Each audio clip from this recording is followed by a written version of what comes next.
د حضور صلی الله علیه وسلم په ارشاداتو کې راځي چې څوک د شب برات یعنی د شعبان په 15مه شپه باندې عبادت وکړي، دا شپه د الله په عبادت او په ذکر کې رونه کی نو دته دونه ثواب کیږي.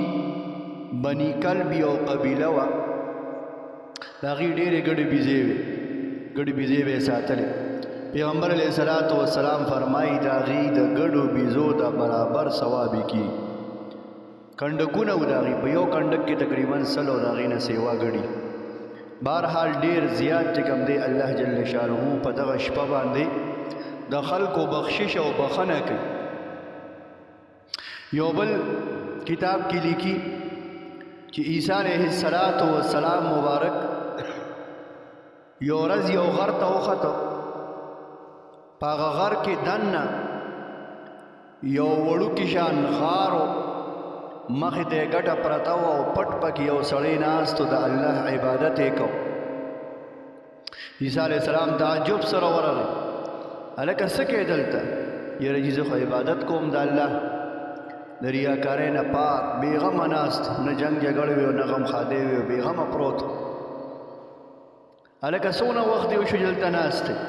400 کاله مې وشو چې دا ځای عبادت کوم.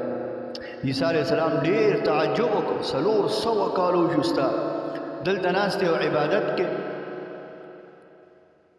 او د ریاکارۍ نه پاک بېغمه پټ په غر کې ناست یې، څوک نه خبر هم نه دي، ستا خو ثوابونه نه چې سم ډېر ثوابونه دې وشو. عیسی علیہ السلام باندې الله له طرف نه وحی کېږي.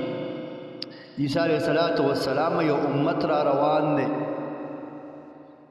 یو امت را روان دی چې د محمد رسول الله امتیان د شب برات د شعبان په 15مه شپه باندې صرف دغه یو شپه عبادت وکړي نو دا ستا د دې امتي د دې راهب او د دې بزرګ د 400 کالو د عبادت نه زیات ثواب لري.